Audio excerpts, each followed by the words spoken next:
nakuha kong word, 54 is minority. Parang nakuha ko na ata to. Sana hindi. Yan, minority. Minority, siya yung opposite ng majority, di ba? Pero, kilala rin natin siya sa term na minority. Yung parang, parang more on a, pag dito, social perspective. Hindi ko alam yung tamang word, pero, minsan nagagamit natin yung minority. Yun nga, kunwari, may grupo na race, grupo, ano kaya, ang disabilities, gender, na mas onte kaysa dun sa counterpart nila. Diba? Kunwari, minority. Kunwari, nakatira ka sa Amerika. Ang minority nila, kunwari, the blacks, the browns, mas lagamak ang white. Yun, para sila yung minority. Yun, kunwari, tribo, ganun. Pwede sila maging minority kasi onti sila sa city. Mas onti sila kaysa sa city. Dun siya nagagamit yung minority. Pero usually, yung mga maliliit na bagay yung talagang malaki yung impact sa totoo lang.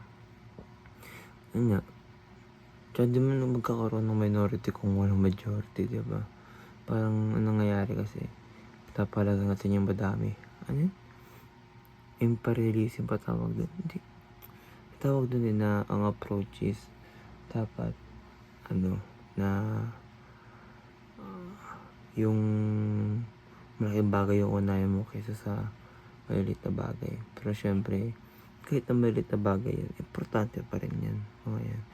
Huwag natin siyang parang gawing it's either mentality. Ganun. Syempre, gawin natin na pareha sila dapat balance sila. Dapat harmonize tayo, mga minority tsaka majority. Yun nga, bigyan ng sapat na attention ng minority. Bigyan ng sapat na attention ang majority. Diba? Kasi ang mga minority pa nagreklamo. Diba?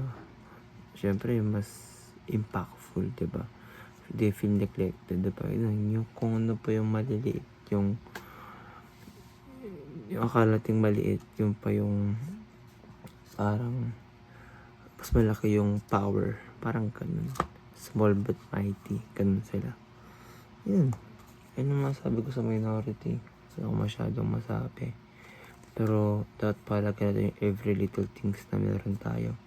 Yun, kung paano tratuhin yung tao, kung paano natin sila alamin kung anong gusto nila, mga importante yan. Time na.